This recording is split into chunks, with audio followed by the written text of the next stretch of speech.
بسم الله الرحمن الرحيم. الحمد لله رب العالمين والصلاة والسلام على أشرف الأنبياء والمرسلين محمد وعلى آله وصحبه أجمعين. أهلا وسهلا ومرحبا بكم في قناتنا الجديدة. نرحب بكم جميعا. درنو قدرمنو دوستانو ستړي مشي او په خیر راغلی. دا د یو ځل بیا ستاسو په درانه حضور کې حاضر شوي یو او د نن ورځې درس تاسو په درانه حضور کې وړاندې کوو. په تیر درس کې مونږ تر دویمې وحدې پورې رسیدلی یو او لومړنۍ وحده مو خلاصه کړه. بسم الله الرحمن الرحیم. لومړنۍ وحده د التحیت والتعارف یعنی د پیژنګولۍ او همدارنګه د روغبړ په هکله وه او نننۍ وحده چې ده د کورنۍ په اړه ده. الوحدة الثانیه دویمه وحده دویمه برخه الاسرة معنا کورنۍ. اوس کورنۍ کې وګورئ چې دلته زمن دي، مثلا پلار ده، مور ده، نیا ده. نو په دې اړه من خبرې کوو څنګه من کولی شو چې خپله کورنۍ یو بل کس ته معرفي کو. نو د دې د تعارف لپاره د دوی پیژنګولۍ لپاره موږ محاوره پیلوو. بسم الله الرحمن الرحیم. العرض وړاندې کول. الوحدة الثانیه دویمه برخه الدرس السابع اووم درس.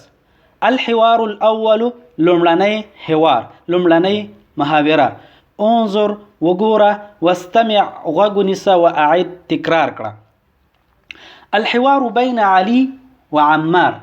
دغه محاوره چې ده د علي او د عمار ترمنځ ده، د دوه کسانو ترمنځ ده چې علي چې د خپله کورنۍ عمار ته معرفي کوي. عمار ته پوښتنه کوي چې دا څوک ده، دا څوک ده، یا د دا څه کېږي، دا د څه کېږي. نو په دې هکله ورته عمار علي چې ده خپله کورنۍ تشریح کوي او معرفي کوي ورته. علي السلام علیکم ورحمت الله وبرکاته. علي سلام چې وایي چې السلام علیکم ورحمت الله وبرکاته. عمار جواب ورکوي چې وعلیکم السلام ورحمت الله وبرکاته. علي وی هذه صورة اسرتي. دا زما د کورنۍ انځور ده. هذه صورة اسرتي زما د کورنۍ انځور ده. عمار ورته وی چې ماشاء الله څومره ښایسته ده. عمار پوښتنه کوي چې عمار من هذا، چې دا څوک ده یا دا کس څوک ده. من هذا دغه کس څوک ده. علي ورته وی هذا والدي عدنان. دا زما پلار ده، څه نومیږي؟ عدنان. هو مهندس، هغه انجینر ده. عمار بیا پوښتنه کوي چې ومن هذه، چې دغه ښځه څوک ده. هذه د ښځې لپاره راځي، د نوم لپاره هذا راځي. عمار وی چې ومن هذه دغه ښځه څوک ده. علي ورته وی چې هذه والدتي سعیده. دا زما مور ده چې سعیده نومیږي. هي طبیبه، هغه چې ده ډاکټره ده. عمار بیا پوښتنه کوي ومن هذا دا څوک ده. دغه چشمې چې ښکاري عینکې اچولي. ومن هذا دا څوک ده. علي وی هذا اخي عیسی. دا زما ورور ده چې عیسی نومیږي. هو طالب، هغه زده کوونکی ده.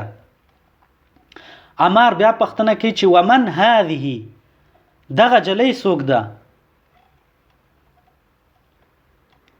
علي ورته وی هذه اختي عبله. دا زما خور عبله نومیږي. عبله ده. هي معلمه، هغه چې ده استاذه ده، ښوونکې ده. وهذا جدي، او دا زما څه ده؟ نیکه ده. صحیح. وهذه جدتي، او دا زما نیا ده. عمار وی چې ماشاء الله څومره ښایسته کورنۍ ده او ډیره ښایسته کورنۍ ده. حوار یو ځل بیا ویو. علي السلام علیکم ورحمت الله وبرکاته. عمار وعلیکم السلام ورحمت الله وبرکاته. علي هذه صورة أسرتي.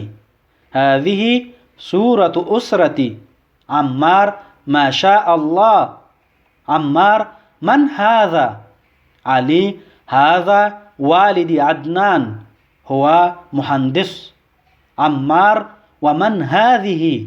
علي: هذه والدتي سعيدة، هي طبيبة. عمار: ومن هذا؟ علي: هذا أخي عيسى، هو طالب. عمار: ومن هذه؟ علي: هذه أختي عبلة، هي معلمة. وهذا جدي، وهذه جدتي. عمار: ما شاء الله. الوحدة الثانية دویمه برخه. الدرس السابع وم درس. الحوار الثاني دویمه محاوره. انظر وګوره، واستمع غوږ ونیسه، واعد تکرار کړه.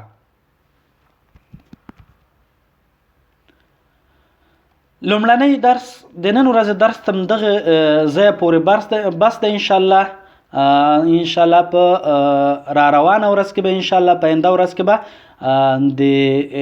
د نبی کریم صلی الله علیه وسلم د کورنۍ په اړه مکمل معلومات درکړو انشاءالله، او هغه محاوره به په دویم درس کې ووایو. تر بیا مو په پاک او مهربان خدای سپارم. الله جل جلاله مو مل شه.